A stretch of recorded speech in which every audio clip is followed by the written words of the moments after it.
साथियों, इधर सितमगर हुनर आजमाते हैं तो तीर आजमा, हम जिगर आजमाते हैं। तो अरविंद केजरीवाल ने वो जिगरा दिखाया है। 51 दिनों तक जेल में रहने के बाद अब अपना प्रचार प्रसार में वो अपना हुनर दिखाएंगे, क्योंकि लोकसभा इलेक्शन जो अवसर पर है और इसी आधार पर सुप्रीम कोर्ट ने उन्हें जमानत दे दी है। 51 दिन जेल में रहने के बाद अब उनको सुप्रीम कोर्ट ने जेल से बाहर आने का रास्ता साफ कर दिया, क्योंकि कथित शराब घोटाले में अरविंद केजरीवाल को गिरफ्तार किया गया था और 51 दिन से वो जेल में बंद है। लेकिन उन्होंने अब तक दिल्ली के गद्दी से इस्तीफा नहीं दिया था, क्योंकि बीजेपी के कई बड़े नेता जो है इस्तीफे की मांग कर रहे थे। लेकिन आम आदमी पार्टी के जो मुखिया है उन्होंने कहा था कि वो जेल से सरकार चलाएंगे लेकिन इस्तीफा नहीं देंगे। लेकिन 51 दिन जेल में रहे और फिर वो बाहर आ गए हैं। लेकिन बाहर उनको जमानत मिली है सिर्फ यानी कि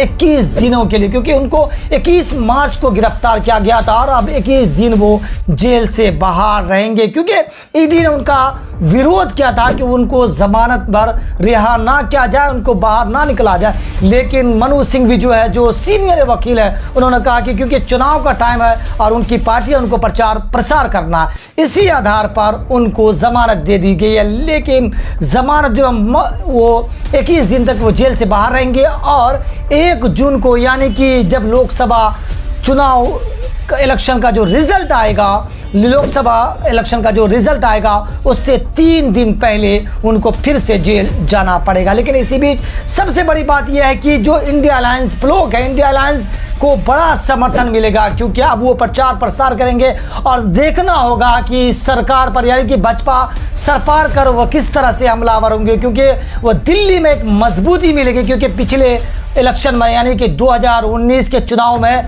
किस तरह से बीजेपी ने 7 की 7 सीट जो है दिल्ली की ले ली थी, लेकिन इस बार जो है कड़ी टक्कर है और अरविंद केजरीवाल जो इस बार जो है खुलेआम तौर पर प्रचार प्रसार करेंगे, क्योंकि 21 दिन जब जेल से रहेंगे और जब तक चुनाव प्रचार करेंगे, क्योंकि पंजाब में उनको चुनाव प्रसार करना, क्योंकि पंजाब में उनकी सरकार है। उसके बाद हरियाणा में वो प्रचार प्रसार करेंगे, राहुल गांधी के साथ वो मंच शेयर करेंगे। बड़े बड़े कांग्रेस नेता अरविंद केजरीवाल की जो समर्थक है, जो कार्यकर्ता है, वो भी एकदम खुशी जाहिर कर रहे हैं, क्योंकि इतने दिनों के बाद उनके जो सीएम है, दिल्ली के सीएम है, वो अब जेल से बाहर आने वाले हैं। लेकिन सवाल यह है कि ईडी जो है विरोध कर रहे थे कि उनको जेल से बाहर अभी नहीं आना देना चाह रहे थे। लेकिन जो सुप्रीम कोर्ट के जो जज है, उन्होंने कहा कि जब 2022 में उन पर एफआईआर दर्ज की गई थी तब 1.5 साल पहले उनको क्यों गिरफ्तार नहीं किया गया था। अगर 21 दिन वो जेल से बाहर रहेंगे तो क्या बिगड़ जाएगा, वो क्या बिगाड़ सकते हैं, इसका ईडी का विरोध करते हुए सीधे सीधे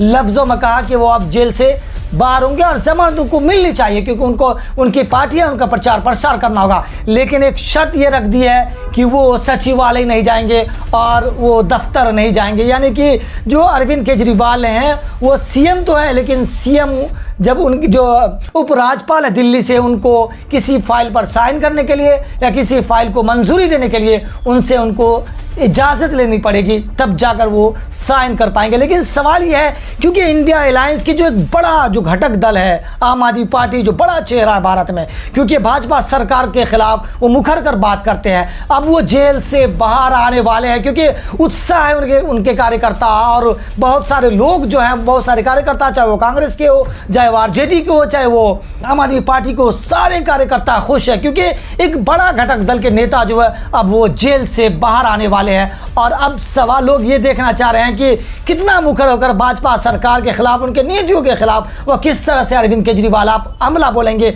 बस इसका इंतजार होगा, क्योंकि अरविंद केजरीवाल जो है किस तरह से भाजपा सरकार पर, मोदी पर, उनकी नीतियों पर किस तरह से हमलावर होंगे। आप बताइए, क्या आप घटक दल को यानी कि इंडिया अलायंस ब्लॉक को अब केजरीवाल के बाहर आने से फायदा होगा? हमें कमेंट्स कर जरूर बताइएगा।